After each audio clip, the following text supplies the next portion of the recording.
Within our Christian walk, sometimes we can feel very insignificant in the grand scheme of things, but Christ has chosen us for such a time as this, just as he chose Esther for her time. And there are numerous verses in the Bible where God reassures us that he has chosen us and he values us, and each of us have a purpose in him. 1 Peter 2:9 reads, "But you are a chosen generation, a royal priesthood, a holy nation, his own special people, that you may proclaim the praises of him who called you out of darkness into his marvelous light." And we are a chosen generation, not just a chosen person or people, but a chosen generation. God has chosen us to be the light of the world through him. And God cares about us so much, and he has chosen us to be these people for him. He has a plan for us, a specific plan for each person and for Christians as a whole. And we have to proclaim the praises of him who called us out of darkness into his marvelous light. We were lost. We cannot do this by ourselves, but Christ has done it for us. And for this, we have to give him praise. We have to give him thanks and thanksgiving. And another verse that emphasizes this is Ephesians 1:4-5, which reads, "Even as he chose us in him before the foundation of the world to be holy and without blemish before him in love, predestinating us unto sonship through Jesus Christ to himself according to the good pleasure of his will." And before the world was even formed, God chose us. And he made sure that there was going to be one of each of us in the world today because he had a specific plan. And he had a plan for us to come into this world and make an impact.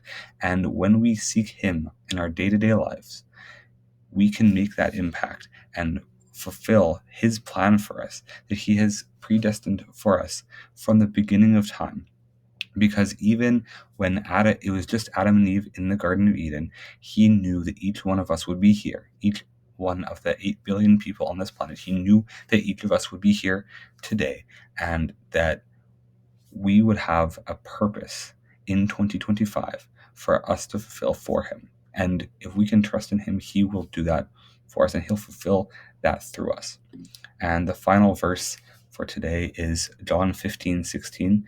"You did not choose me, but I chose you and appointed you that you should go and bear fruit, and that your fruit should remain, that whatever you ask the Father in my name, he may give you." And God has chosen us and appointed us that we should go and bear fruit.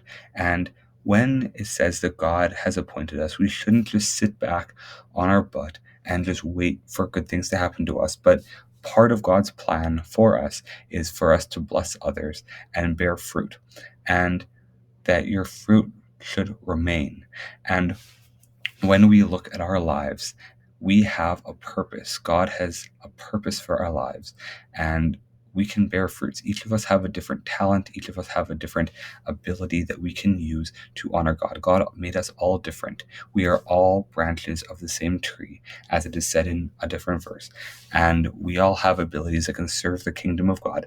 And God has chosen each of us and appointed us that we should use those talents, those abilities, those branches that we are, to go and serve him in day-to-day life. And when we can serve him and when we can use the gifts that he has given us, we are honoring him, and we will live our lives in a fulfilled manner that we know that not only are we fulfilled personally, but we are helping others and we are bearing fruit and providing value to the kingdom of God and serving the God who has given us these gifts in the first place. Because if we use them selfishly, what point is there in using them? And when we use them for God's glory, we will feel fulfilled on a personal level, on a spiritual level, and on a social level as well. God bless you all. Let me know other video ideas that you would like me to see me cover. Make sure to subscribe to the channel as I'm trying to post every single day, YouTube short and a long form video. God bless you all. Have an amazing day.